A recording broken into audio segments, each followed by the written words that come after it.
So for farmers still considering summer cropping at this stage, options like sorghum, millet and maize silage are still available and on the table. In terms of the things that need to remember when selecting these crops, water productivity is a key one.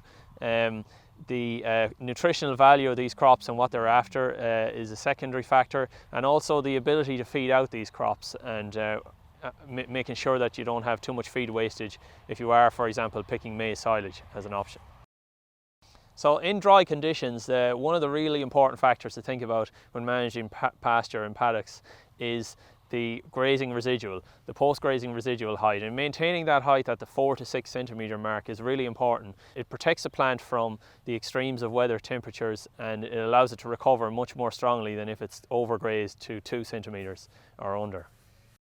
So if you're thinking about selecting a sacrifice paddock, the things that you need to be really careful and mindful of is its proximity to the dairy, ideally close and in a good position. We need to be thinking about water access and water availability for the stock. Ideally shade and shelter would be a good factor to have. And also, in a perfect world, we'd be looking for a paddock that has been identified for pasture renovation in the forthcoming season as well. So for farmers that are looking at drying off irrigated perennial ryegrass paddocks in summer to conserve water, the three things they need to bear in mind are trying to delay that dry off for as late as possible into the season will minimise the amount of time the paddock is under stress. The second thing to remember is that we want to graze those paddocks to a residual height of 4 to 6 centimetres to protect the carbohydrate reserves and the growing point at the base of the plant.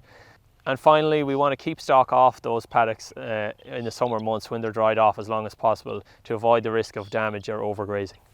For more information on planning your forage strategy for summer, dairy farmers can visit feed.dairyaustralia.com.au or consult their nutrition advisor.